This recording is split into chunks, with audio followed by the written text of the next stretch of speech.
29 movie ఇప్పుడు నెట్‌ఫ్లిక్స్‌లో Telugu డబ్బింగ్‌తో streaming అవుతుంది. తెలుగు డబ్బింగ్ అయితే పర్ఫెక్ట్‌గా సెట్ అయింది. రొమాంటిక్ డ్రామా జోనర్‌లో వచ్చిన ఈ మూవీ ఎలా ఉందని డీటెయిల్‌గా ఈ వీడియోలో మాట్లాడుకుందాం. లాస్ట్ వరకు స్కిప్ చేయకుండా చూడండి. ఇంకా మూవీలో స్టోరీ లైన్‌ని సింపుల్‌గా చెప్పాలంటే 29 ఇయర్స్ వయసు వచ్చిన ఒక మిడిల్ క్లాస్ అబ్బాయి ఐడెంటిటీ క్రైసిస్‌తో స్ట్రగుల్ అవుతూ ఉంటాడు. అలాంటి సమయంలో లైఫ్ మీద క్లారిటీ ఉన్న 21 ఇయర్స్ ఉన్న అమ్మాయి పరిచయం అవ్వడంతో తన లైఫ్ ఎలా మారింది, తన ఐడెంటిటీ ఎలా కనుక్కున్నాడు అనేది మూవీలో main concept. Cinema first half అయితే చాలా నీట్‌గా ఫీల్ గుడ్ వైబ్స్‌తో ముందుకు వెళ్తూ ఉంటుంది. హీరో అండ్ హీరోయిన్ మధ్య వచ్చే కన్వర్జేషన్స్, వాళ్ళ కెమిస్ట్రీ, లవ్ స్టోరీని బిల్డ్ చేసే విధానం చాలా న్యాచురల్‌గా ఉంటాయి. కొన్ని సీన్స్ అయితే మన ఓన్ మెమోరీస్‌ని గుర్తు చేసేలాగా నాస్టాల్జియా ఫీల్ ఇస్తాయి. లవ్ స్టోరీ మీద ఫోకస్ పెట్టి స్లోగా క్యారెక్టర్స్‌ని ఎస్టాబ్లిష్ చేసే విధానం బాగుంటుంది. కానీ సెకండ్ హాఫ్ వచ్చేసరికి సినిమా కొంచెం ట్రాక్ తప్పుతుంది. ఫస్ట్ హాఫ్‌లోనే ఎమోషనల్ ఫ్లోని కంటిన్యూ చేయకుండా కమర్షియల్ ఎలిమెంట్స్ వైపు వెళ్ళడం వల్ల కొన్ని చోట్ల ఇంట్రెస్ట్ అనేది తగ్గుతుంది. డైరెక్టర్ సినిమాని ఎపిసోడ్స్ వైస్‌గా డివైడ్ చేయడం వల్ల కొన్నిసార్లు మూవీ చూస్తున్నట్టుగా కాకుండా ఏదో వెబ్ సిరీస్ చూస్తున్నట్టుగా ఫీల్ అవుతాం. కొన్ని సీన్స్ అన్నెసెసరీగా స్ట్రెచ్ చేస్తున్నట్టుగా కూడా అనిపిస్తాయి. డ్రామా పరంగా చూస్తే డైరెక్టర్ ఎమోషనల్ మూమెంట్స్‌ని చాలా బాగా హ్యాండిల్ చేశాడు. కానీ సెకండ్ హాఫ్‌లో హీరో క్యారెక్టరైజేషన్ సడన్‌గా సాస్ మీద ఫోకస్ చేయడం, యాక్షన్ ఎపిసోడ్స్ యాడ్ చేయడం వల్ల సినిమా ఒరిజినల్ ఎమోషన్‌ని కొంచెం డైవర్ట్ చేస్తాయి. ఆ సీన్స్‌లో ఇంకొంచెం డెప్త్ ఉండుంటే ఇంకా ఇంపాక్ట్‌ఫుల్‌గా బాగుండేది. Action sequences and jail episodes అంతగా బాగా వర్కౌట్ అవ్వకపోయినా ఎమోషనల్ సీన్స్ మాత్రం కొన్ని చోట్ల చాలా బాగా వర్కౌట్ అయ్యాయి. మెయిన్‌గా లవ్ సీన్స్ కొంచెం స్పెషల్‌గా చెప్పాలి. హీరోయిన్ హీరో రూమ్‌కి వచ్చే scene, bus stop sequence, beach proposal scene లాంటి మూమెంట్స్ చాలా బ్యూటిఫుల్‌గా డిజైన్ చేశారు.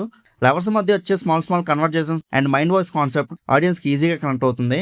ఈ సీన్స్ వల్లే సినిమా కొంచెం ఫ్రెష్ ఫీల్ అనేది వస్తుంది. ఇంకా పెర్ఫార్మెన్సెస్ విషయానికి వస్తే హీరోయిన్ ప్రీతి కంప్లీట్‌గా సినిమాని తన షోల్డర్ మీద మోసిందని చెప్పొచ్చు. విజ్జి క్యారెక్టర్‌లో చాలా న్యాచురల్‌గా యాక్ట్ చేసి ఎమోషనల్ సీన్స్‌లో కూడా ఇంప్రెస్ చేసింది. హీరో విద్దు కొన్ని సీన్స్‌లో డీసెంట్‌గా పెర్ఫార్మ్ చేసినా emotional scenes and romantic scenes ఇంకొంచెం బెటర్ ఎక్స్‌ప్రెషన్స్ ఇచ్చుంటే బాగుండేది. సపోర్టింగ్ క్యాస్ట్‌లో hero friend character and hero అమ్మ క్యారెక్టర్ చేసిన యాక్టర్స్ చాలా న్యాచురల్‌గా పెర్ఫార్మ్ చేశారు. విలన్ రోల్‌లో మాస్టర్ మహేంద్రన్ బాగా యాక్ట్ చేసినా క్యారెక్టర్ రైటింగ్ మాత్రం స్ట్రాంగ్‌గా లేదు. ఇంకా మ్యూజిక్ ఈ సినిమాకి పెద్ద ప్లస్ పాయింట్ అనే చెప్పొచ్చు. సీన్ రోల్డన్ కంపోజ్ చేసిన సాంగ్స్ సినిమా మూడ్‌ని చాలా బాగా ఎలివేట్ చేశాయి. సాంగ్స్ వినడానికి మాత్రమే కాదు, చూడడం కూడా చాలా బాగున్నాయి. బ్యాక్‌గ్రౌండ్ స్కోర్ కొన్ని ఎమోషనల్ సీన్స్‌లో బాగా ఎలివేట్ చేశాయి, కానీ కొన్ని చోట్ల లౌడ్‌గా అనిపిస్తాయి. సినిమాటోగ్రఫీ అయితే చాలా న్యాచురల్ ఫీల్ ఇస్తుంది. రియల్ లొకేషన్స్‌ని సింపుల్‌గా చూపించడం వల్ల సినిమాకి రియలిస్టిక్ లుక్ వచ్చింది. ఇంకా ఓవరాల్‌గా ఈ మూవీ ఎలా ఉందని అడిగితే ఇట్స్ ఎన్ యావరేజ్ ఫిలిం. ఈ మూవీలో మంచి కాన్సెప్ట్, కనెక్ట్ అయ్యే love story, beautiful songs, heroine Preethi performance లాంటి పాజిటివ్ ఉన్నాయి.